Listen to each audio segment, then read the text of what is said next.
জীবনে চলার পথে আমাদের গন্তব্য যদি ঠিক না থাকে তাহলে আমরা খুব সহজেই ক্লান্ত হয়ে পড়ব। আমার কথা কি বুঝতে পারছেন? জীবনে চলার পথে আমাদের গন্তব্য যদি ঠিক না হয় আমরা খুব সহজেই ক্লান্ত হয়ে পড়ব। আমাদের গন্তব্য কি? এই গন্তব্য যদি ঠিক না থাকে, যাদের গন্তব্য দুনিয়া, যাদের গন্তব্য বাড়ি গাড়ি, স্ট্যাটাস, প্রতিপত্তি, পলিটিক্যাল পাওয়ার, যাদের গন্তব্য হচ্ছে জাস্ট দুনিয়ার মোহ, তারা খুব সহজেই ক্লান্ত হয়ে পড়বে। এর আল্লাহর পথে যারা পথযাত্রী, যাদের গন্তব্য জান্নাত, তারা কখনো ক্লান্ত হয় না। কখনো ক্লান্ত হয়? একবার শেষ বয়সে বৃদ্ধ হয়ে গেছে, আলেম বৃদ্ধ হয়ে গেছে, মুহাদ্দিস মুফাসসির, এখনো দেখবেন যে সিংহের মতো বক্তব্য দিচ্ছে, দেখেন না? তো এই বিষয়টা আমি ফিল করেছি। সামনে যাই তো তিনি তাকে পেলেন, যখন রাস্তা ভুল করেছেন তখন তার স্মরণ হচ্ছে, আরে মাছ তো নাই, মাছ কোথায় গেল? তখন ইউশা বিন নুন বলছেন, মাছ তো আগেই লাফ দিয়ে সমুদ্রে চলে গেছে। তখন তিনি বলছেন, ওইটাই তো সেই জায়গা ছিল যেখানে তাকে পাওয়া যাবে, চলো। আবার তিনি ব্যাক করে সঠিক জায়গায় আসলেন। এবার তার গায়ে অনেক শক্তি। সঠিক জায়গায় এসে দেখলেন, হ্যাঁ, একটা পাথরের উপরে, সাখরা বলে পাথর খণ্ড, এর উপরে খিদর আলাইহিস সালাম বসে আছেন। কে বসে আছেন? খিদর আলাইহিস সালাম। এবং তিনি তাকে সালাম দিলেন, আসসালামু আলাইকুম ওয়া রাহমাতুল্লাহ। তো খিদর আলাইহিস সালাম বলছেন, ওয়ালাইকুম আসসালাম ওয়া রাহমাতুল্লাহ। এই জনমানব শূন্য জায়গায় সালাম কোত্থেকে আসলো? তখন মূসা আলাইহিস সালাম বলছেন যে, আমি মূসা। আমি কে? মূসা। খিদর আলাইহিস সালাম বলছেন, তুমি কি বনু ইসরাঈলের মূসা? তিনি বলছেন, আমি একটু পড়ে শোনাই। ক্বালা লাহু মূসা, মূসা আলাইহিস সালাম তাকে বলছেন, হাল আত্তাবিউকা আলা আন তুআল্লিমানি মিম্মা উল্লিমতা রুশদা। মূসা আলাইহিস সালাম তাকে বলছেন, হে খিদর আলাইহিস সালাম, আমি কি আপনার অনুসরণ করতে পারি এই শর্তে যে আল্লাহ আপনাকে যা শিক্ষা দিয়েছেন সেখান থেকে আমাকে কিছু শেখাবেন? স্টুডেন্টের মতো আসলেন। এবার খিদর আলাইহিস সালাম কি বলছেন? ইন্নাকা লা তাসতাতিআ মাইয়া সাবরা। আমি তো শেখাতে চাই, কিন্তু তুমি তো আমার সাথে সবর করতে পারবে না। কি পারবে না? তুমি আমার সাথে ধৈর্য ধরতে পারবে না। একজন টিচার কি কখনো এমন কথা বলে স্টুডেন্টকে? কোন পর্যায়ের জ্ঞান, হিকমা, প্রজ্ঞা, আধ্যাত্মিকত্ব থাকলে একজন মানুষ আগে থেকেই বলতে পারে যে তুমি তো আমার সাথে সবর করতে পারবে না? তিনি বলছেন, ওয়াকাইফা তাসবিরু মা লাম তুহিত বিহি খুবরা। তুমি কেমন করে সবর করবে যে তোমাকে তো এই বিষয়ে কোনো খবরই দেয়া হবে না? ক্বালা সাতাজিদুনি ইনশাআল্লাহু সাবিরান ওয়া লা আ'সি লাকা আমরা। মূসা আলাইহিস সালাম বলছেন, ইনশাআল্লাহ আপনি আমাকে ধৈর্যশীল পাবেন এবং আমি আপনার কাজে কোনো রকমের ভেটো দিব না, বাধা দিব না। আপনি করেন যা ইচ্ছা, আমি আপনার কাজে কোনো বাধা দিব না। আচ্ছা, এবার তারা চলতে লাগলেন। ওকে, তিনি বললেন, ক্বালা ফাইনিত্তাবা'তানি ফালা তাসআলনি আন শাই। খিদর আলাইহিস সালাম বলছেন, তুমি যদি আমাকে ফলো করতেই চাও তাহলে আমাকে কোনো প্রশ্ন করতে পারবে না। আমি যা করব চুপচাপ দেখতে হবে, পরে আমি তোমাকে জানিয়ে দেব, কিন্তু তোমার কোনো প্রশ্ন করা চলবে না। এমন কোন টিচার দেখেছেন ছাত্রকে বলে প্রশ্ন করতে পারবে না? যা পড়াচ্ছি পড়, যা বোঝাচ্ছি বুঝো, যেমনি চালাচ্ছি চলো। পৃথিবীর সবচেয়ে জ্ঞানী মানুষ কে? খিদর আলাইহিস সালাম। এবার চলছেন, ফানতালাকা, তারা দুজন চলতে লাগলেন, হাত্তা ইযা রাকিবা ফিস সাফিনা খারাকাহা। আমি শর্ট করে বলছি। তারা চলতে লাগলেন একটা নৌকা, এই নৌকায় করে তারা একটা নদী পার হলেন। এই নৌকার যে মাঝি বিনা পারিশ্রমিকেই তাদেরকে পার করালো। কিনারায় যাওয়ার আগেই খিদর আলাইহিস সালাম নৌকার তলদেশটা ফুটা করে ফেললেন। কাজটা কি ঠিক হলো? বিনামূল্যে একজন আমাকে সার্ভিস দিল এবং খিদর আলাইহিস সালাম তার তলদেশ ফুটা করে ফেললেন। মূসা আলাইহিস সালাম এবার দেখে বলছেন যে, আপনি এটা কি করলেন? লাকাদ জি'তা শাইআন ইমরা। আপনি একটা জঘন্য কাজ করে ফেললেন। যারা আমাদের এত উপকার করলো আপনি তার তলদেশ ফুটা করে ফেললেন। এবার খিদর আলাইহিস সালাম বলছেন, আমি তো বলেছিলাম, আলাম আকুল লাক, আমি তোমাকে কি বলি নাই, ইন্নাকা লা তাসতাতিআ মাইয়া সাবরা, তুমি আমার সাথে সবর করতে পারবে না? এবার মূসা আলাইহিস সালাম বলছেন যে, ঠিক আছে, লা তুআখিযনি বিমা নাসিত ওয়া লা তুরহিকনি মিন আমরি উসরা। আমি যেটা ভুলে গিয়েছিলাম এই বিষয়ে আমাকে আর পাকড়াও করেন না, এরপর থেকে আমি আর কোনো সমস্যা করব না ইনশাআল্লাহ। ঠিক আছে। আবার তারা চললেন। চলতে পথে এবার একটা বালকের দেখা, ছোট। ফানতালাকা হাত্তা ইযা লাকিয়া গুলামান ফাকাতালা। এবার তারা চলতে গিয়ে একটা গোলাম, মানে কি ছোট বালককে গোলাম বলে না? জান্নাতে গিলমান থাকবে না, ছোট ছোট বাচ্চারা, গোলাম, তাকে ডেকে নিয়ে এসে খিদর আলাইহিস সালাম, এটা তো নৌকা ফুটা করাকে তিনি চ্যালেঞ্জ করলেন, এবার তো বাচ্চাকে ফুটা করে ফেলেছে। এবার তিনি বলছেন যে, সুবহানাল্লাহ, ক্বালা قال أقتلت نفسا زكية بغير نفس لقد جئت شيئا نكرا। আপনি নিষ্পাপ একটা নিষ্পাপ পবিত্র একটা বাচ্চাকে এভাবে হত্যা করে ফেললেন, আপনি তো একটা জঘন্য অপরাধ করে ফেললেন। কে বলছেন এই কথা? মুসা আলাইহিস সালাম। আবার তিনি বলছেন ক্বালা আলাম আকুল লাকি ইন্নাকা লা তাসতাতি'আ মা'ইয়া সাবরা, আমি কি তোমাকে বলি নাই তুমি আমার সাথে সবর করতে পারবে না? শেষবারের মতো ক্বালা ইন সাআলতুকা আন শাইইন বা'দাহা ফালা তুসাহিবনি, এরপর যদি আমি আরেকটা কোশ্চেন করেছি তাহলে আমাকে আর সাথে নিয়েন না। কে বলছে কথা? মুসা আলাইহিস সালাম, যিনি বলছেন আমি জ্ঞানী মানুষ, যার উপর তাওরাত নাযিল হচ্ছে।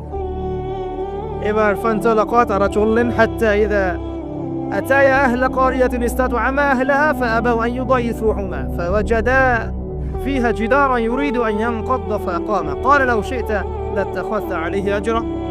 ঘটনা হচ্ছে এই যে তারা এবার চলতে পথে একটা গ্রামে প্রবেশ করলেন, গ্রামের লোকজনের কাছে মেহমানদারি চাইলেন, পানি খাবার নাস্তা পানি কিছু হবে, কোনো মেহমানদারি পেলেন না।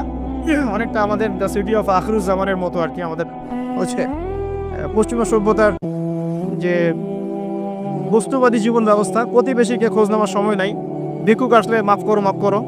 আচ্ছা না, এখন কি মানুষের উপকার করতে খুব বেশি পছন্দ করে? সত্যি কথা বলেন দেখি, বেশিরভাগ মানুষই কি এখন মানুষের উপকার করতে পছন্দ করে? বরং বাসায় মেহমান আসলে মানুষ বিরক্ত হয়।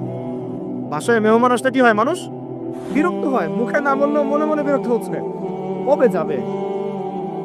বাসায় গেলে জিজ্ঞাসা করে খেয়ে আসছেন না, গিয়ে খাবেন, জিজ্ঞেস করে না? তো মানুষ কিন্তু এখন বস্তুবাদী। এই যে গ্রামটা ছিল এমনই হয়তো না, সেই গ্রামের মানুষ খাবার দিচ্ছে না, সিম্পল একটা একটা সৌজন্যবোধ যে খাবার পানিতে আপ্যায়ন করছে না। কিন্তু খিদির আলাইহিস সালাম দেখলেন ওই গ্রামের কোনো একটা বাসার একটা দেয়াল পড়ে গেছে, ধসে গেছে। এই দেয়ালটাকে তিনি নিজের হাতে পুরো নির্মাণ করে শক্ত একটা জায়গায় নিয়ে গেলেন। এটা দেখে মুসা আলাইহিস সালাম বলছেন, আপনি চাইলে কিছু আজর বা প্রতিদান নিতে পারতেন, কিছু পারিশ্রমিক নিতে পারতেন। মেহমানদারি করলো না, কিছু পারিশ্রমিক নিলে আমরা কিছু কিনে খেতে পারতাম। তো এবার খিদর আলাইহিস সালাম বলেন, হাদা ফিরাকু বাইনি ওয়া বাইনাক, এই হলো তোমার আর আমার মাঝের ফিরাক, মানে বিচ্ছেদ। এরপরে তোমার সাথে আমার আর পথ চলা হলো না। আমাদের নবী মুহাম্মদ সাল্লাল্লাহু আলাইহি ওয়াসাল্লাম বলেছিলেন হাদিসের মধ্যে, যদি সেদিন মুসা আলাইহিস সালাম এভাবে কাউন্টার প্রশ্নগুলো না করতেন, অনেক জ্ঞান হয়তো শেখা যেত, কিন্তু এটা হলো না। প্রথমে যে বলেছেন খিদর আলাইহিস সালাম, ইন্নাকা লা তাসতাতি'আ মা'ইয়া সাবরা, তুমি আমার সাথে সবর করতে পারবে না, এটা কি ফলেছে না ফলে নাই? ফলেছে না ফলে নাই? আচ্ছা, এবার চলেন সামনে। তিনি বিচ্ছেদের আগে বলছেন, ঠিক আছে, যাওয়ার আগে আমি তোমাকে জানিয়ে দিব কি কারণে আমি এই কাজগুলো করেছি। এক নাম্বার, আমি যে নৌকাটা ফুটা করেছিলাম, আমি শর্ট করে বলছি, ওই নৌকা যদি ফুটা না করতাম তাহলে এই সমুদ্রের পিছনে একটা জলদস্যুদের দল ছিল, এরা ভালো ভালো নৌকাগুলোকে হাইজ্যাক করে, সিজ করে নেয়। এই নৌকা ফুটা আছে, এই নৌকা তারা নিবে না। বাহ্যিক চোখে মনে হচ্ছে যে আমি ওই ব্যক্তিদের ক্ষতি করেছি, আসলে আমি ওই ব্যক্তিদের কিন্তু উপকার করেছি প্রকৃত অর্থে। তুমি সেটা বুঝতে পারো নাই, কারণ তুমি বাইরের চোখ দিয়ে দেখেছো, আর আমি আল্লাহ পাকের মারিফত দিয়ে দেখেছি। কথা কি বুঝতে পারছেন? দ্বিতীয় যে বাচ্চাটাকে আমি খুন করেছি, বা খুন না, এটা খুন বলা ঠিক হবে না, হত্যা করেছি, সেই বাচ্চাটাকে আমি নিজেরই হত্যা করি নাই, আল্লাহ পাকের আদেশে করেছি। কারণ এই বাচ্চা যদি বড় হতো তাহলে এই বিশ্বের বড় কাফেরদের একজন। যদি ফেরাউনকে ছোটবেলা করতো তাহলে কি ফেরাউন বড় হতো? আচ্ছা, যাই হোক, যদি এটা তাকদীর বা কদর, এটা আমি আল্লাহর আদেশে করেছি, আমি নিজের মন দ্বারা কোনো দর্শনে কাজটা করি নাই, আল্লাহর হুকুমে করেছি। তৃতীয় যে দেয়ালটা আমি নির্মাণ করেছিলাম, ওই বাড়িতে থাকে দুইজন এতিম বালক, যাদের পিতা এবং মাতা খুবই সৎ ছিল। কি ছিল?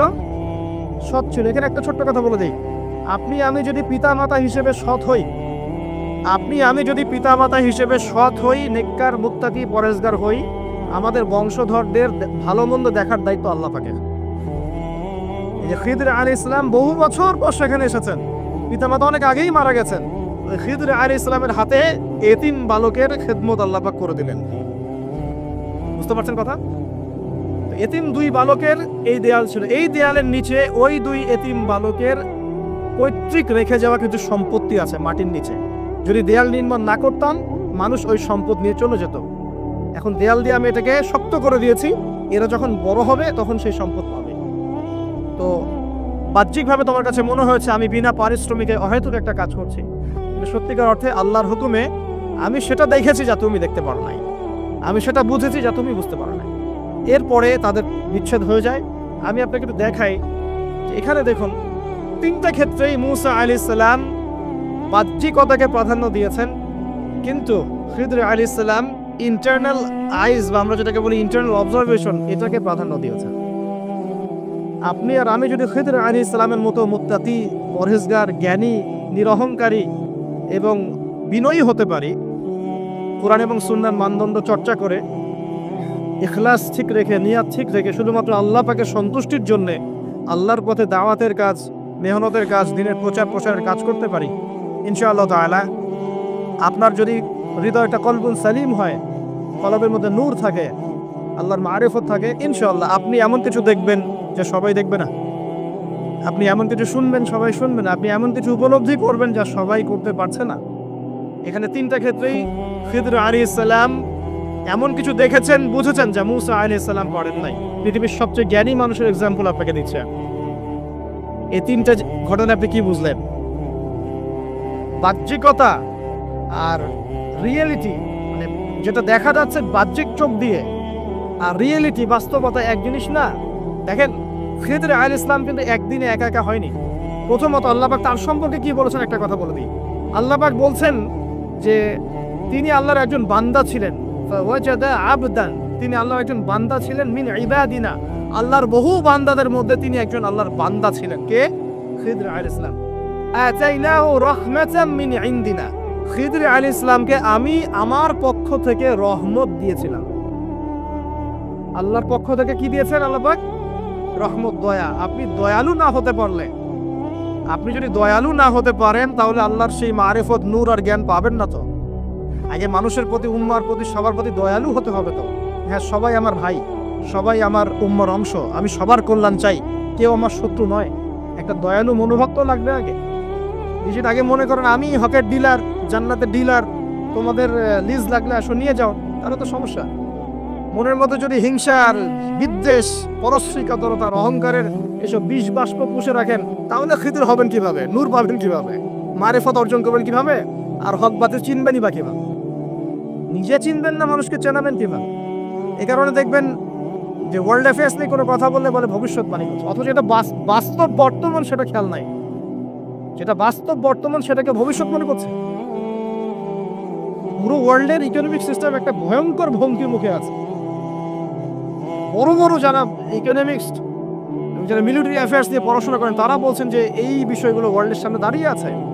আর পড়াশোনা করে কোরআন সুন্নাহর জ্ঞানের সাথে এই যুগোপযোগী জ্ঞানগুলোকে একত্রিত করে যখন আমরা এগুলোর সলিউশন দেওয়ার চেষ্টা করছি, বলছে গণক, বলছে ভবিষ্যৎ বক্তা, বলছে অমুক তমুক। অথচ ইসলাম, আলেম ওলামা এবং যারা দিনের দায়ী, মোবাল্লেগ, তাদের কাছ থেকে জনগণ আসলে আশা করে কি? আপনারা কি আমাদের কাছে শুধু এটাই আশা করেন ওয়াজ মাহফিলের এখানে বসবো, সুবহানাল্লাহ বলা শেখাবো, আলহামদুলিল্লাহ বললে কত নাকি হয় এটাই শেখাবো, হ্যাঁ মাসলা মাসাইলগুলো শেখাবো, এতটুকুই যথেষ্ট? হাত বাঁধবেন কোথায়, রফুলিয়াতেন করবেন কি করবেন না, আমিন জোরে নাচতে, এগুলো নিয়েই কথা বলবো খালি? আমরা কি খালি এই আধ্যাত্মিকত্বের বিষয়গুলোই, ইবাদত বন্দিকে জীবনের কথাগুলোই বলবো? ইসলামে কি ইকোনমিক কোনো সেকশন নাই? ইসলামে কি পলিটিক্স নাই? ইসলামে কি জিও পলিটিক্স নাই? ইসলামে কি অন্যান্য ফিলোসফিক্যাল থটসগুলো নাই? তাহলে যুগ এবং জিজ্ঞাসার সমাধান আপনারা আমাদের কাছে আশা করেন কি করেন না? যুগ এবং জিজ্ঞাসার যে সমাধান, এটা তো আপনার আলেম ওলামার কাছে আশা করবেন, তাই নয় কি? না কার কাছে আশা করবেন? কে দিবে আপনাকে সমাধান? এখন এই সমাধান দেওয়ার জন্য যোগ্যতা কি লাগবে? আপনাকে খিদির হতে হবে, খিদর আলাইহিস সালামের মতো দূরদর্শিতা সম্পন্ন হতে হবে। কিভাবে হবেন? ওই যে আল্লাহ পাক বলছেন আমি তাকে রহমত বা দয়া দিয়েছি। আগে দয়ালু হতে শেখেন, আগে মনের হিংসা দূর করেন, মনটা পবিত্র করেন। আগে পবিত্র হচ্ছে না, টেনশনের কিছু নাই। আল্লাহওয়ালা কোনো মানুষের কাছে আসেন, এসে পড়ে থাকেন, পবিত্র হয়ে যাবেন ইনশাআল্লাহ। আল্লাহওয়ালা যে মানুষরা আছেন, আল্লাহর মারিফতওয়ালা মানুষরা, তাদের কাছে সোহবতে গিয়ে পড়ে থাকেন 5 দিন 7 দিন 1 মাস 40 দিন, ইনশাআল্লাহ দেখবেন আপনি অনেক কিছুই শিখবেন। সবকিছু বইপত্র পড়ে শেখা যায় না, সবকিছু বইপত্র পড়ে আর এই সার্টিফিকেট অর্জন করে সব শেখা যায় না। কেন শেখা যায়? আল্লাহ পাক বলছেন আতাইনাহু রাহমাতাম মিন ইনদিনা ওয়া আল্লামনাহু মিন লাদুন্না ইলমা। এই হচ্ছে পয়েন্ট। আল্লাহ বলছেন আমি খিদিরকে আমার পক্ষ থেকে জ্ঞান শিখিয়েছি। কার পক্ষ থেকে? আমি আবার বলছি ওয়া আল্লামনাহু মিন লাদুন্না ইলমা। আমি খিদির আলাইহিস সালামকে আমার পক্ষ থেকে জ্ঞান শিখিয়েছি, আল্লাহর পক্ষ থেকে তার কাছে জ্ঞান ছিল। খিদর আলাইহিস সালাম কয়টা ডিগ্রি অর্জন করেছেন, কয়টা সার্টিফিকেট, কোন কোন স্কুল কলেজ ইউনিভার্সিটি? তিনি কি হার্ভার্ডে পড়েছিলেন? তিনি কি কেমব্রিজে পড়েছেন? আমাদের প্রাচ্যের অক্সফোর্ডে পড়েছেন? তো এখানে পড়েও খিদির হতে পারছি না কেন? তাহলে সমস্যা কোথায়? তার মানে জ্ঞান শুধুমাত্র প্রোটেস্ট্যান্ট ভার্সনে সার্টিফিকেটস অর্জন করা নয়, আর বইপত্রের খালি লেটার্সগুলোকে মুখস্থ করাই নয়, এগুলোই জ্ঞান নয়। যতক্ষণ পর্যন্ত এগুলোর আমল না আসবে এবং আল্লাহওয়ালা মানুষের সোহবতে না থাকবে, আত্মশুদ্ধি অর্জন না হবে, কলব পরিষ্কার না হবে, ততক্ষণ পর্যন্ত আল্লাহর মারিফত পাবে না। আমি কি কথা বুঝতে পারছি? একটু উঁচু স্তরে কথা বলছি হয়তো আপনাদের সামনে, কিন্তু কথাগুলো খুব ইম্পর্টেন্ট। আপনারা পরে বুঝবেন, রেকর্ডিং হচ্ছে, পরে বারবার শুনেন। শুধুমাত্র প্রোটেস্ট্যান্ট ভার্সনে এগুলো মুখস্থ করার মধ্যে জ্ঞান সীমাবদ্ধ নয়। এটা আপনি পড়লেন, বই সার্টিফিকেটস অর্জন করলেন, আপনি ডক্টর হতে চান, আমার পাশে একজন ডক্টর বসে আছেন। এখন যদি আমি বলি যে আপনি ডক্টর হতে চান অর্থোপেডিক্সের বইগুলো আপনাকে দিয়ে দিলাম, বাসায় গিয়ে পড়েন, ডক্টর হয়ে যান, হবে? পারবে কি কেউ করতে? তাকে মেডিকেল কলেজে ভর্তি হতে হবে, ক্লাস করতে হবে, তার চেয়ে বড় বড় ডক্টরদের সোহবতে থেকে জ্ঞান শিখতে হবে, প্র্যাকটিক্যাল করতে হবে, কত কাজ। এই কাজগুলো আমরা দিনের ক্ষেত্রে করতে চাই না। আমি একটা বিষয় দিকে ফোকাস করছি, খিদির না হতে পারলে শেষ জামানায় টেকা যাবে না। কারণ এই জামানা রিয়েলিটি আর বাস্তবতার মধ্যে কোনো মিল নাই। দূরদর্শিতা লাগবে, চিন্তা হবে, চিন্তা করে নূর লাগবে। ওই যে বললাম, নূর আপনাকে অন্ধকার জাহিলিয়াতে আলোর পথ দেখাবে, অন্ধকার থেকে আলোর পথ দেখাবে ইনশাআল্লাহ। তো প্রথমে লাগবে জ্ঞান, দয়া, একটা কলবুন সালিম, প্রশান্ত হৃদয়, আল্লাহ পাকের মারিফত এবং আল্লাহর নূর। অর্জন হবে কিভাবে? প্রথমে আপনি জ্ঞান অর্জন করে আমল করবেন, এরপর আল্লাহওয়ালা মানুষের কাছে থাকবেন, তাদের সাথে সম্পর্ক রাখবেন, আলেম ওলামা থেকে ডিটাচড হয়ে থাকবেন না, কখনো না। তাদের সোহবতে গিয়ে গিয়ে পড়ে থাকবেন। সপ্তাহে 5 দিন কাজ করছেন, 2 দিন তো ফ্রি আছেন, 2 দিনের মধ্যে 1 দিন সময় দিবেন, পারা যাবে না? বহু ওলামায়ে কেরাম বাংলার আনাচে কানাচে কাজ করছেন, অফলাইনেই, অনলাইনে তাদেরকে পাবেন না আপনি। এমনও আল্লাহওয়ালা মারিফতওয়ালা মানুষ আছে বাংলাদেশের মাটিতে, যাদেরকে আপনি অনলাইনে একটা ছবিও খুঁজে পাবেন। শুধুমাত্র নিজে নিজে জ্ঞান অর্জন নয়, আমল দরকার, সোহবত দরকার। আর কি দরকার? বললাম কলবুন সালিম, প্রশান্ত একটা হৃদয় দরকার, আল্লাহ নূর দরকার, মারিফত। এরপরে দেখবেন আপনি এমন কিছু দেখছেন, শুনছেন, বুঝতে পারছেন যেটা সবাই পারবে না। এখানে দেখেন 3টে ক্ষেত্রেই খিদর আলাইহিস সালাম কি সঠিক না ভুল? সঠিক না ভুল?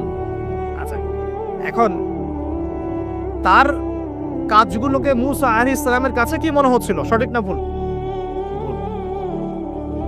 এই জামানাটা সেই জামানা যে জামানায় আপনি দেখবেন সত্য মিথ্যার মানদণ্ড উল্টে গেছে। আমানতদারকে খেয়ানতকারী বলা হচ্ছে, খেয়ানতকারীকে আমানতদার বলা হচ্ছে। প্রচন্ড রকম উগ্র একজন মানুষকে আপনি বলছেন ভালো মানুষ, কিন্তু একজন ভালো মানুষকে আপনি বলছেন উগ্র। প্রচন্ড রকম জালেম একটা সভ্যতাকে আপনি বলছেন একদম বিশ্বের সবচেয়ে উন্নত সভ্যতা, আদতে তারা বিশ্বের সবচেয়ে নিকৃষ্ট সভ্যতা। বাহ্যিকভাবে আপনি দেখছেন ইকোনমিক প্রোগ্রেস, আসলে দেখছেন ধসে যাচ্ছে। বাস্তবতা হচ্ছে এটা ধসে যাচ্ছে। আপনি দেখছেন নারীর অধিকার একদম, আদতে নারীরা জাহান্নামী হচ্ছে বেশি বেশি। বাহ্যিকভাবে দেখছেন যে পোশাক চেঞ্জ হয়ে যাচ্ছে, ছেলের পোশাক মেয়ে, মেয়ের পোশাক ছেলে, তাই না? এটা শুধু বাহ্যিক পোশাকেই হচ্ছে না, এটা আপনার সমাজের ফাংশনাল রোলটাও চেঞ্জ হচ্ছে।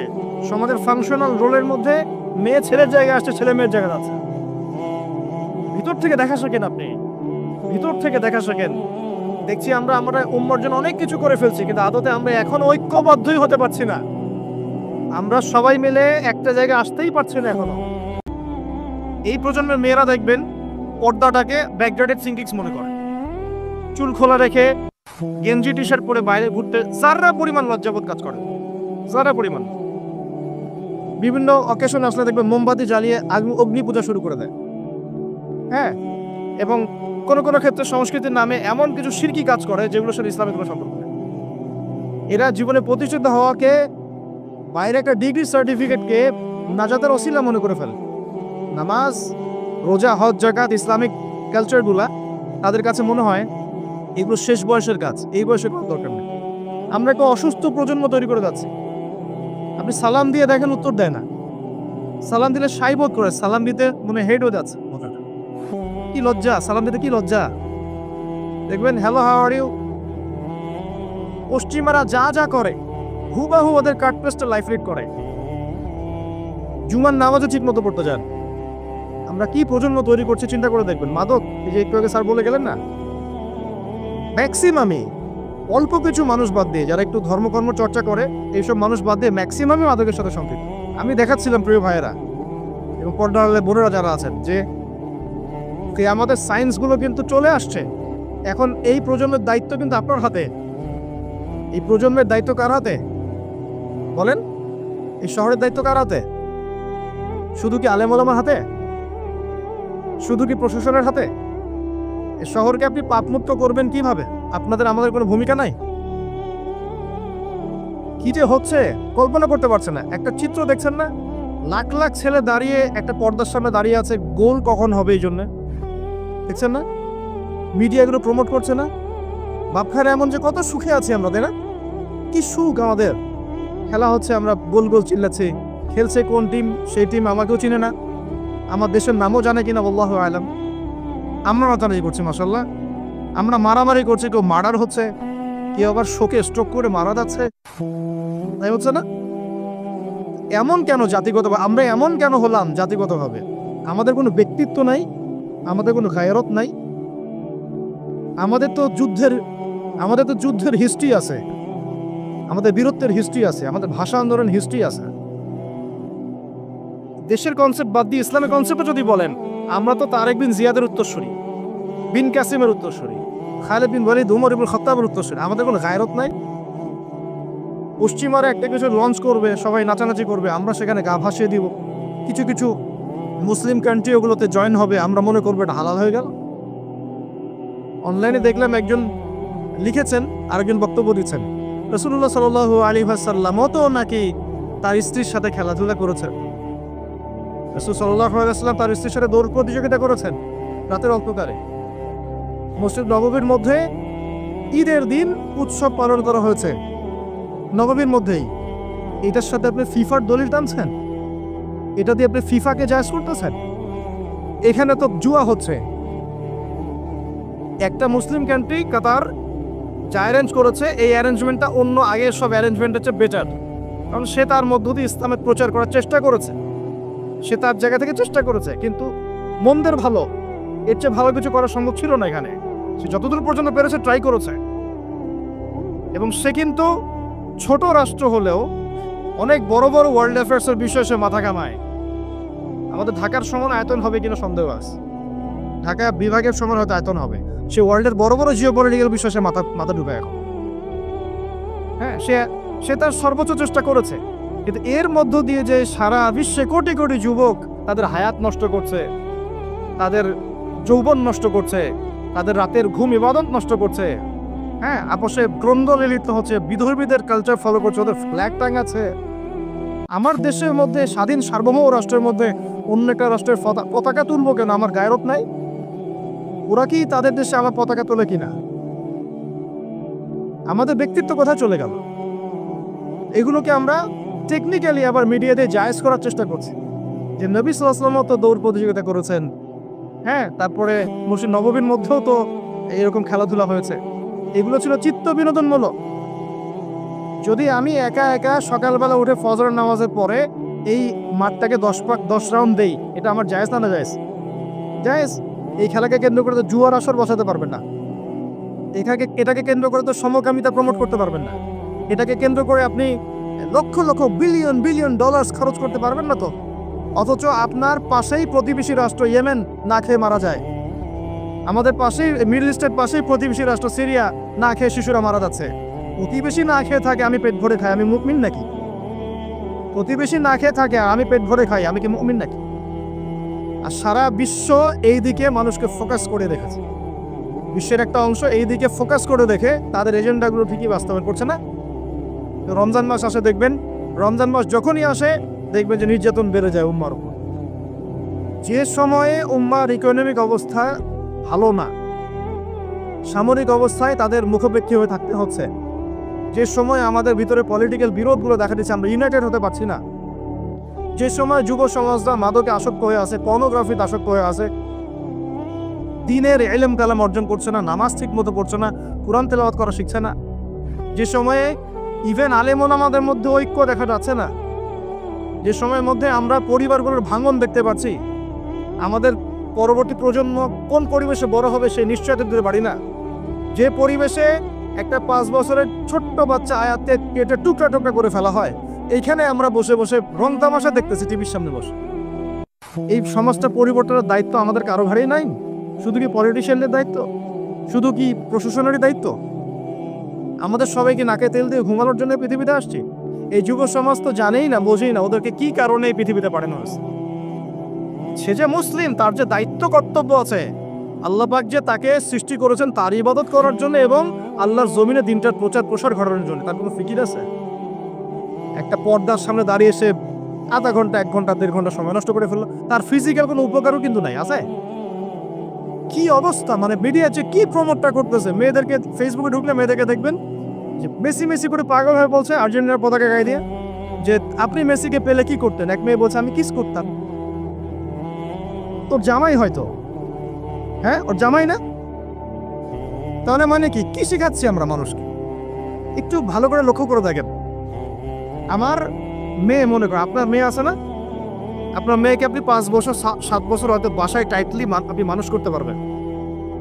অসংখ্য ছোট ছোট মেয়ে বাচ্চা এখন বাইরে বের হয়ে ধর্ষণের শিকার হচ্ছে না?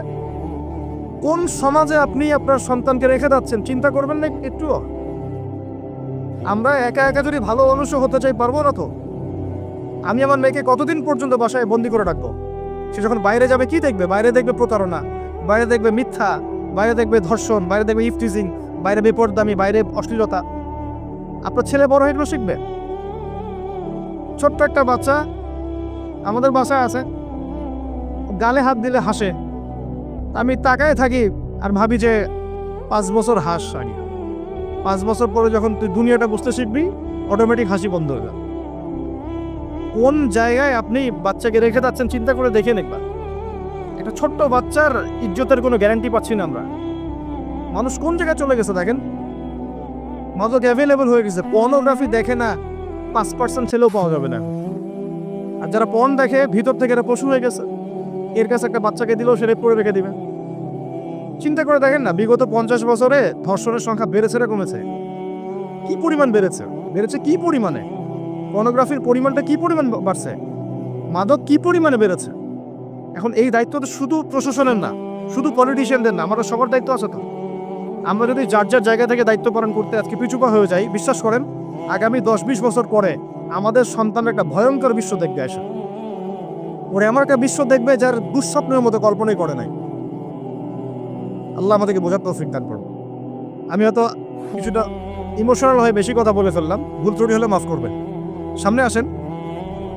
আমি বুঝাচ্ছিলাম যে এই 3টা জায়গা থেকে বের হবে এবং তার সাথে জয়েন হবে কারা? ইহুদিরা এবং এক শ্রেণীর নারী, যাদেরকে আপনি ঘরে রাখতে পারবেন না। যে উদাহরণ দিতে এত দূর চলে গেছে। আরেকটা জায়গার কথা আসছে যে দাজ্জাল বের হবে শাম এবং ইরাকের মাঝামাঝি একটা রাস্তা থেকে। শাম মানে হচ্ছে ফিলিস্তিন, জর্ডান, লেবানন, এই যে পুরো কন্টিনেন্টটা আছে এটার নাম শাম। কি নাম? শাম। সিরিয়া আছে মোট। আর ইরাক হচ্ছে এই যে আমাদের ইরাক তো চিনেন, সাদ্দাম হোসেনের দেশ, চিনেন নাই? আচ্ছা, তো এর মাঝখান থেকে একটা রাস্তা থেকে মাসিহুদ দাজ্জাল বের হবে। একটু ভূগোল ঘাটবেন, একটু জিওগ্রাফি পড়ে দেখবেন, ওর মাঝখানে এখন একটা রাষ্ট্রের জন্ম হয়েছে। এই রাষ্ট্রটা আজকে থেকে 100 বছর আগে বিশ্বের বুকে ছিল। 1914 সালের আগ পর্যন্ত এরকম কোন রাষ্ট্রের অস্তিত্বই বিশ্বের বুকে ছিল না। বিগত 100 বছরে এটা অস্তিত্ব লাভ করেছে, নাম আপনারা সবাই জানেন। এবং সেখানে শুধু রাষ্ট্র গঠন করেই তারা ক্ষান্ত হয় নাই, কিন্তু ওই যে বললাম 70,000 ইহুদি যোগ দিবে ইস্পাহানে, বললাম না? তার মানে অন্য হাদিসের লিঙ্ক করে দেখা যায় নবীজি বলছেন যে সে বিশ্ব শাসন করবে এবং তার ফলোয়ার্স হবে কারা? জিউসরা। জিউস মানে কারা? ইহুদিরা। তো সে যদি রাষ্ট্র কায়েম অলরেডি করে ফেলে এবং সেখানে যদি বিশ্বের সমস্ত জায়গা থেকে জিউসরা এসেও যায় এবং ওরা সেখানে শক্তিশালী হয়ে যায়, তাহলে দাজ্জাল সশরীরে বের না হলেও তার অনুসারীরা কি বের হয় নাই? বুঝেন নাই কথা? বুঝছেন। এখন তার অনুসারীদের একটু অবস্থা দেখা। বিশ্বের বড় বড় সেক্টরগুলোর কথা আমি জাস্ট মেনশন করে দিই। Politics, economics, finance, military section এবং মিডিয়া। বড় বড় 5-6টা সেকশন। একটা সেকশন আমাকে দেখাবেন যেটা ওদের নিয়ন্ত্রণের বাইরে। আছে? এমন কোনো সেকশন নাই, এখানে শিক্ষিত মানুষ যারা তারা আমার কথা বুঝতে পারবে। বিশ্বের এমন কোনো সেকশন নাই যেটা ওদের নিয়ন্ত্রণের বাইরে। ইভেন এই যে প্রযুক্তিগুলো আমরা ইউজ করছি, এগুলো সবকিছু ওদের নখদর্পণে আছে। এখন আমাকে একটা কোয়েশ্চেনের উত্তর দেন যে যদি আপনি বিশ্ব রুল করতে চান তাহলে আপনাকে বিশ্বের এই বড় বড় সেকশনগুলোকে রুল করতে হবে না? শ্রীলঙ্কা কি পারবে বিশ্বের অর্থনীতিকে নিয়ন্ত্রণ করতে? পারবে না, কারণ তার নিজের কোনো ইকোনমিক বেস নাই। পারবে কি সিরিয়া? এখন কি সিরিয়া পারবে সারা ওয়ার্ল্ডের পলিটিক্সকে নিয়ন্ত্রণ করতে? পারবে না। মনে করেন প্যালেস্টাইন কি পারবে সারা বিশ্বের ফাইন্যান্স এগুলো নিয়ন্ত্রণ করতে পারবে? সেখানে তো মানুষ অনুদানের উপর তারা চলছে না, তাদের তো জানমালের নিরাপত্তাই না। তার মানে যে বা যারা বিশ্ব শাসন করবে, দাজ্জাল এবং তার অনুসারীরা, তাদেরকে বিশ্বের বড় বড় সেকশনগুলো তো রুল করতে হবে, তাই নয় কি? এখন আমরা খেয়াল করে দেখছি যে দাজ্জাল সশরীরে বের না হলেও, সে সশরীরে না আসলেও তার ফলোয়ার্স যারা, তারা কিন্তু অলরেডি রাষ্ট্র কায়েম করেছে, বিশ্বের বড় বড় সেকশন নিয়ন্ত্রণ করছে এবং ঐক্যবদ্ধ হয়েছে, জেরুজালেমকে রাজধানীও ঘোষণা করে ফেলেছে। এবার কি মিলাতে পারছেন কথা যে কোন দিকে আমি ফোকাস করছি? এবার আসেন, তাদের সাথে লড়াই করার ক্ষমতা সবার থাকবে না, এটাও সত্য। কারণ দাজ্জাল যখন আসবে, সে তাদেরকে নিয়ে বিশ্বের 40 দিন পুরো ম্যাসাকার করবে, পুরো বিশ্বটাকে 40 দিন সে শাসন করবে। যার প্রথম দিনটা হবে 1 বছরের সমান। কত বছর? কিভাবে হবে আল্লাহ জানেন, আমি ব্যাখ্যা করতে পারবো না। দ্বিতীয় দিন হচ্ছে 1 মাসের সমান, তৃতীয় দিন 1 সপ্তাহের সমান, তারপরের দিনগুলো আমাদের দিনের মতোই। কথা বুঝতে পারছেন? সে কি করবে? সে নিজেকে খোদা দাবি করবে, সে বলবে সেই খোদা আল্লাহ, এবং তার এক হাতে জান্নাত, এক হাতে জাহান্নাম থাকবে। এই যে এই এক হাতে জান্নাত মানে কি সত্যিকারের জান্নাত? ওই যে 2 2 4 যারা মিলায় বলবে হ্যাঁ সত্যিকারের জান্নাত। দাজ্জাল একটা বাহন থাকবে, গাধা বলা হয়েছে, যার বিশাল ডানা থাকবে, যে ডানার নিচে বহু মানুষ আশ্রয় নিতে পারবে, এবং সেই ডানাতে সে আকাশে চড়ে বেড়াবে। আকাশে উড়ে এমন কোনো গাধা আছে নাকি? আছে? যারা 2 2 4 মিলায়, যে 2 যোগ 2 লেফট হ্যান্ড সাইড সবসময় রাইট হ্যান্ড সাইড, এরা মনে করবে যে উড়ন্ত গাধাও মনে হয় আসতে পারে। আর যারা ইন্টেলেকচুয়াল থিঙ্কিংস রাখেন, তারা বুঝবেন যে হতে পারে এটা এমন কোনো প্রযুক্তি যেটা দিয়ে সে আকাশকে নিয়ন্ত্রণ করবে। হতে পারে অত্যাধুনিক কোনো এয়ারক্রাফট, আল্লাহ ভালো জানেন। তবে উড়ন্ত কোনো গাধা যে হবে না এটা আমরা নিশ্চিত ইনশাআল্লাহ। তো এখানে অনেক রূপকথা আছে। সে ডান হাতে জান্নাত মানে যারা তাকে ফলো করবে সে ওদের সবাইকে প্রোগ্রেস দিবে, দুনিয়াতে শান্তিতে থাকবে। আর যে তার মানে আনুগত্য করবে না, জুলুমের শিকার হবে, ব্যাস জাহান্নাম। এ তো সরাসরি জান্নাত জাহান্নাম নয় যে ধরে ঢুকাই দিবে। জান্নাত কি হাতে নিয়ে ঘোরা সম্ভব? কখনোই না। তো এমনও একটা হাদিস আসছে যে সে একটা কওমের কাছে গিয়ে দাঁড়াবে, বলবে আমার উপর ঈমান নিয়ে আসো। কওম বলবে আমরা তোমাকে মানি না। এটা মুমিন হবে, মুসলিম হবে, আমরা তোমাকে মানি না। তখন সে তাদের উপর জুলুম করবে, দুর্ভিক্ষ চাপিয়ে দিবে। আরেকটা কওমের কাছে যাবে, বলবে আমাকে কি তোমরা রব হিসেবে মানো? তারপরে হ্যাঁ মানি। তখন তাদেরকে সে প্রোগ্রেস দিবে, দেখবেন আকাশকে আদেশ করবে বৃষ্টি হবে, ফসল ফলবে, গুপ্তধনগুলো বের করে ওদের হাতে দিয়ে দিবে। মানে আমি বুঝাতে পারবো না যেটা কত বড় ফিতনা। পৃথিবীতে চলমান সমস্ত ফিতনাগুলোকে একত্রিত করলেও দাজ্জালের সমান হবে না। তবে তার শাসনটা চিরস্থায়ী হবে না, আলহামদুলিল্লাহ। তার এবং তার ফলোয়ার্সদের শাসনটা চিরস্থায়ী হবে না। তারা যে মনে করে বসে আছে যে এই দাজ্জালই হচ্ছে সত্যিকারের মাসিহ, সে সত্যিকারের মাসিহ নয়। সত্যিকারের মাসিহকে তারাই হত্যা করার চেষ্টা করেছিল। তার নাম কি? ঈসা আলাইহিস সালাম। তিনি হচ্ছেন সত্যিকারের মাসিহ। আল্লাহ পাক তাকে উঠিয়ে নিয়েছেন, তাকে আল্লাহ পাক নামাবেন সিরিয়ায়, দামেস্কে, এবং তার হাতেই এই মিথ্যা মাসিহের মৃত্যু লেখা আছে ইনশাআল্লাহ তাআলা। এবং তারপর ঈসা আলাইহিস সালাম তার ফলোয়ার্স বা তার অনুসারীদেরকে নিয়ে বিশ্বের শান্তি প্রতিষ্ঠা করবেন ইনশাআল্লাহ। এটা সামনে আছে, মানে ইতিহাস শেষ হবে, সভ্যতা শেষ হবে নবী ঈসা আলাইহিস সালামের হাতে। এটা কত বছর বাকি আছে এটা আমরা বলতে পারবো না।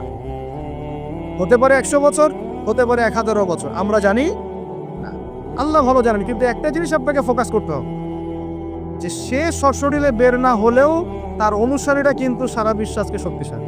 এটা আপনাকে বুঝতে হবে। এই ঘটনা কিন্তু বিগত 100 বছর আগে ঘটেও নাই। আপনাকে আমি 2000 বছরের হিস্ট্রি দেখাতে পারবো। 2000 বছরেও তারা এই শক্তি অর্জন করতে পারে নাই যেটা লাস্ট 100 বছরে করেছে। ইতিহাস তো পড়তে হবে। এবার আসেন আমার আলোচনার শেষ পয়েন্টে, এখান থেকে শেষ হবে। নবীজি বলছেন সাল্লাল্লাহু আলাইহি ওয়াসাল্লাম, সূরা কাহফ তোমাকে এই দাজ্জালের ফিতনা থেকে বাঁচাবে। কোন সূরা? কোন সূরা বলেন? পড়েছেন কখনো? অর্থ সহ পড়েছেন?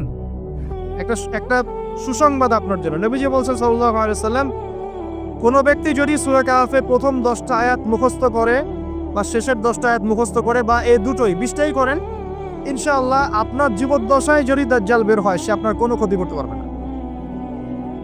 এখন প্রশ্ন আছে আরো, এই সূরার মধ্যে কি আছে যা আপনাকে এই ফিতনা থেকে বাঁচাবে? এটা জানার জন্য আপনাকে আসহাবুল কাহফের ঘটনা পড়তে হবে। ওই যে 9 জন যুবকের কথা বলেছিলাম, 309 বছর ঘুমিয়েছিল, আল্লাহ পাক আবার ঘুম থেকে উঠিয়েছেন।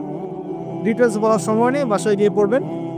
এবং এই বিষয়গুলো বোঝার আগে মুসা এবং খিদর আলাইহিস সালামের ঘটনাটাও পড়তে হবে। যে বাহ্যিক চোখে যা দেখা যাচ্ছে ওটা বাস্তবতা নয়, বাস্তবতা ওটাই যে আল্লাহ নূর দিয়ে খিদর আলাইহিস সালাম দেখছেন। আমি একটা জায়গা থেকে আলোচনা শেষ করে দেবো এখানে। এই সূরার মধ্যে আরো একটা ঘটনা আছে যেটা আমি কোনোদিনও বলি নাই, আজকে বলতেছি আপনাদের সামনে। আপনারা সৌভাগ্যবান, এই ঘটনা আমি আজ পর্যন্ত কোনো লেকচারে বলি নাই।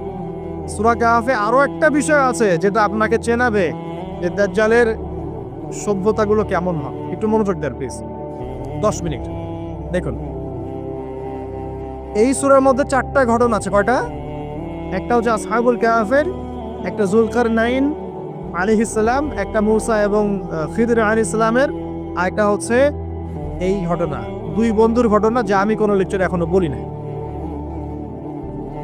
এই ঘটনাটা সূরা কাহফে 32 নম্বর আয়াত থেকে শুরু করে মোটামুটি ভাবে আপনার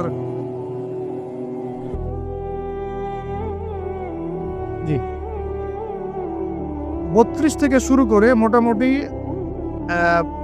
46, 47, 48 এরকম পর্যন্ত বড় একটা ঘটনা আছে। আমি খুব শর্ট করে বলছি।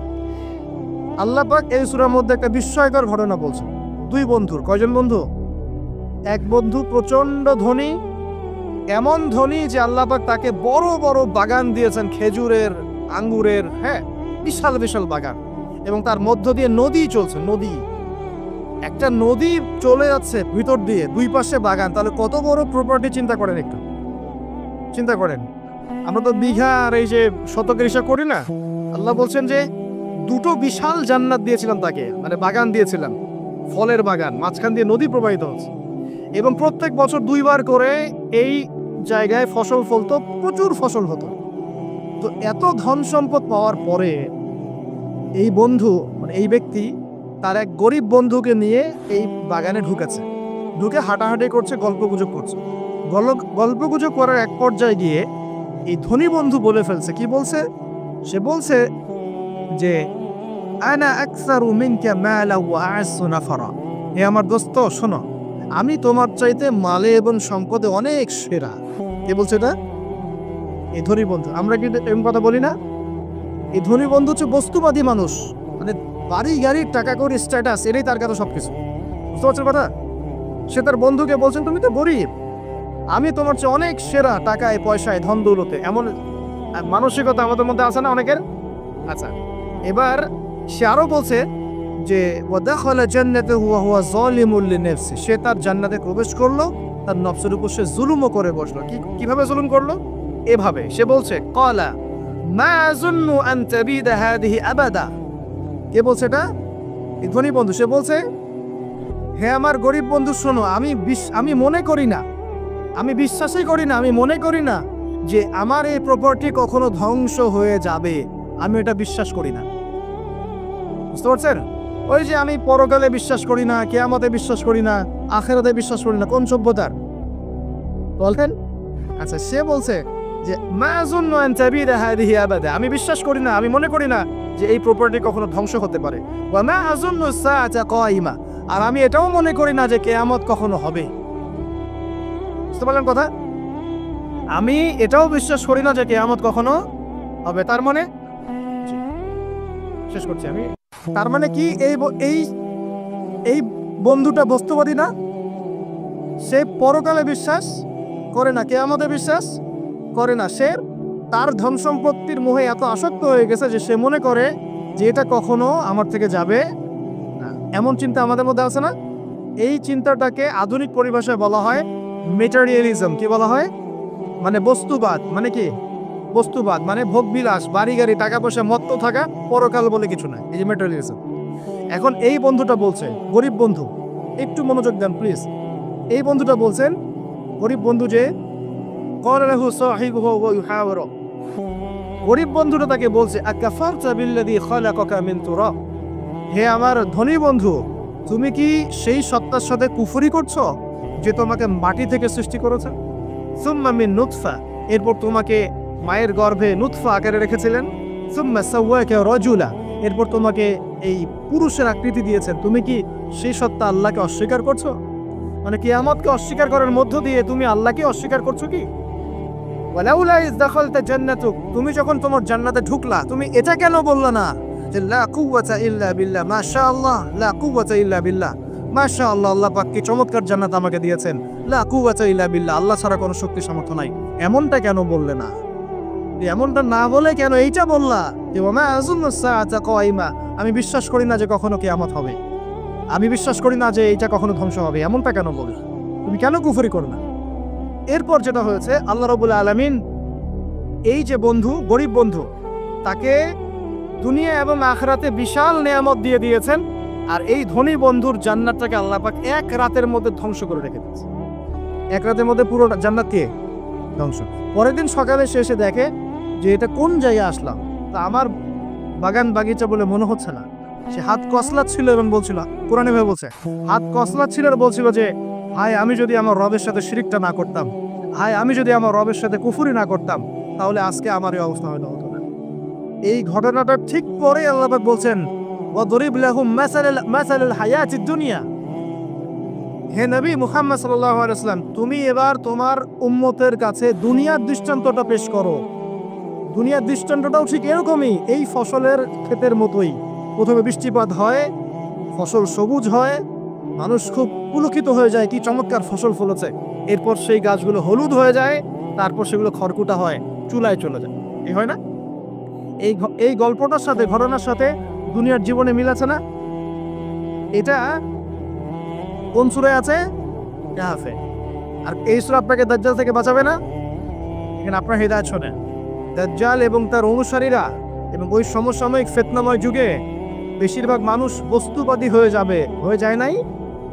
এবং বেশিরভাগ মানুষ এই দুনিয়ার ধন সম্পদ চাকচিক্যে মোহে পড়ে যাবে, পড়ে নাই?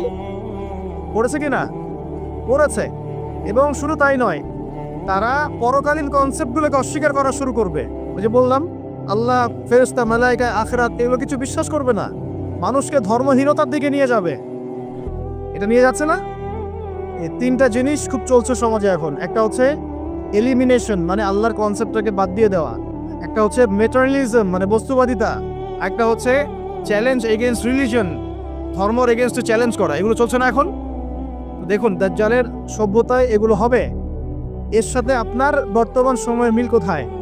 মিল হচ্ছে, দেখুন, এই বিউটি কন্টেস্ট বলেন, আপনার ওয়ার্ল্ড কাপ বলেন, আপনার এই ইভেন্টসগুলো বলেন, ফ্যাশন শোজগুলোর কথাই বলেন, অপসংস্কৃতির কথাই বলেন, পর্নোগ্রাফির কথাই বলেন, মাদকের ভয়াল খাবার কথা বলেন, যে কোনো দিকে তাকান, এগুলোর প্রত্যেকটার উদ্দেশ্য দুনিয়া নয় কি? শুধু দুনিয়া না, পরকালীন কোনো স্বার্থ আছে? এগুলো করে পরকালে একটা নেকি হবে, কেউ দলিল দিতে পারবে কোরআন সুন্নাহ থেকে? তার মানে এই সমাজটা, এই সভ্যতা কি করেছে? দাজ্জালীয় আদলে পুরো সভ্যতাটাকে গড়েছে এবং বস্তুবাদিতার দিকে মানুষকে প্রবৃদ্ধ করেছে। শুধু তাই নয়, যেগুলোর পরকালীন কোনো স্বার্থ নাই এই কাজগুলোকে প্রমোট করেছে এবং যুব সমাজ, মুসলিমদেরকে স্পেশালি এগুলোতে মত্ত করে রেখেছে, রাখে নাই? আল্লাহ পাক এখন বলছেন, জেনে রাখো, তোমরা জেনে রাখো, ইন্নামাল হায়াতুদ দুনিয়া লাইবুন ওয়া লাহু, এই দুনিয়ার জীবনটাই খেলতামাশা, প্রতারণা। ওয়াসিনাতুন ওয়া তাফাখুরুন বাইনাকুম ওয়া তাকাসুর, একে অপরের প্রাচুর্য, ধন সম্পদের প্রতিযোগিতা ছাড়া কিছু না। ওয়ামাল হায়াতুদ দুনিয়া ইল্লা মাতাউল গুরুর, এই দুনিয়ার জীবনটা প্রতারণা ছাড়া কিছু নয়। আলহাকুমুত তাকাসুর হাত্তা যুরতুমুল মাকাবির, তোমরা প্রাচুর্যের মোহে মোহাচ্ছন্ন হয়ে আছো যতক্ষণ পর্যন্ত না তোমরা কবরে শায়িত হচ্ছ। কাল্লা সাওফা তা'লামুন, অবশ্যই তোমরা জানতে পারবে, কোশ্চিনকালেও নয়, অবশ্যই তোমরা জানতে পারবে। কাল্লা লা তুসআলুনা ইয়াওমাইযিন আনিন নাঈম, তোমাদেরকে কিয়ামতের দিনে নিয়ামতগুলো সম্পর্কে জিজ্ঞাসিত হতে হবে। সূরা কাহাফেই এই হেদায়েতটা আছে। এই দুই বন্ধুর ঘটনা আপনাকে দেখাবে কিভাবে বস্তুবাদী সভ্যতা এবং আল্লাহ ভীরু সভ্যতার কনফ্লিক্ট হয়। সর্বশেষে আল্লাহর অনুগত সভ্যতার জয় হয়েছে, বস্তুবাদী সভ্যতাকে আল্লাহ পাক ধ্বংস করে দিয়েছেন না? দিয়েছেন। এবং এই ঘটনার পরেই দুনিয়ার জীবনের দৃষ্টান্ত দেওয়া হয়েছে, যে দুনিয়ার জীবনটাকে আল্লাহ পাক বলেছেন খেল তামাশা, প্রতারণা ছাড়া কিছুই নয়। হ্যাঁ, কেউ যদি বলে খেলাধুলার কোনো দলিল কোরআনে আছে কিনা, আমি বলবো হ্যাঁ আছে। আল্লাহ পাক বলেছেন ওয়ামা হাদিহিল হায়াতুদ দুনিয়া ইল্লা মাতাউল গুরুর ইলামু আন্নামাল হায়াতুদ দুনিয়া লাইবুন ওয়া লাহু। অতএব খেলাধুলার দলিল কোরআনে আছে। আল্লাহ পাক বলছেন দুনিয়ার জীবনটাই তোমাদের খেলাধুলার প্রতারণা, ধোঁকা। কি বুঝলেন? এই দুনিয়ার জীবনটাই হচ্ছে খেলাধুলা, প্রতারণা, মোহ এবং ধোঁকা, এবং তোমাদের পারস্পরিক চাকচিক্যের প্রতিযোগিতা ছাড়া কিচ্ছু নয়। এখন এই সভ্যতার দিকে তাকাবে চোখ কান খোলা রেখে, যে যত রকম ফাহেসা কাজগুলো মিডিয়া দিয়ে প্রমোট করা হচ্ছে, এগুলোর মূল উদ্দেশ্য হচ্ছে দুনিয়া, এবং মুসলিম যুবকদেরকে এবং উম্মাকে তাদের মূল উদ্দেশ্য থেকে সরিয়ে দেওয়ার চেষ্টা করা। আমাদের মূল উদ্দেশ্য কি? এক, আমাদের মূল উদ্দেশ্য ছিল জ্ঞান অর্জন করা। মূল উদ্দেশ্য ছিল জ্ঞান অর্জন করে আমল করা, আল্লাহ পাকের জমিনে দ্বীনের প্রচার করা। আমাদের পৃথিবীর মূল উদ্দেশ্য ছিল কি? পারিবারিক আদর্শ ঠিক করা, সন্তানদেরকে মানুষ করা, সমাজে কাঠামো ঠিক করা, হালাল খাওয়া, দ্বীনের দাওয়াতি কাজ করা, আল্লাহর জমিনে দ্বীনটাকে প্রচার করা, প্রসার করা, প্রতিষ্ঠার চেষ্টা করা। এগুলো আমাদের মূল উদ্দেশ্য ছিল। এখান থেকে সরিয়ে এনে আমাদের সবার চোখকে এখন বিভিন্ন আমোদ প্রমোদ ফুর্তির দিকে ফোকাস করে রাখা হয়েছে, এবং এর ফলশ্রুতিতে আমরা আমাদের দুনিয়াতে আসার উদ্দেশ্যটা কিন্তু ভুলে গেছি। প্রিয় ভাইয়েরা, সতর্ক থাকবেন। যে বিষয়টা যতটুকু লিমিট আছে, এই লিমিট ক্রস করতে যাবেন। যতটুকু করা জায়েজ আছে এতটুকু করবেন, যেগুলোতে জায়েজ নাই সেগুলো যায় না। আল্লাহ রাব্বুল আলামিন আপনাদের সবাইকে ইসলামের বেসিক বিষয়গুলোর উপর টিকে থাকার তৌফিক দান করুন, এবং যাদেরকে কথা বললাম আমি ইনডাইরেক্টলি, তাদের যে এজেন্ডাগুলো আছে, এজেন্ডাগুলো বোঝার তৌফিক দান করুন, এবং এর ভিতর দিয়ে তারা উম্মার যে ক্ষতি করছে, এই ক্ষতিগুলো বোঝার তৌফিক আল্লাহ পাক আমাদের সবাইকে দান করুন। এক মিনিট বসবেন একটু, যে আমাদের এখানে যারা অ্যারেঞ্জ করেছেন এই মাহফিল, আমার মাধ্যমে রিকোয়েস্ট করেছেন যে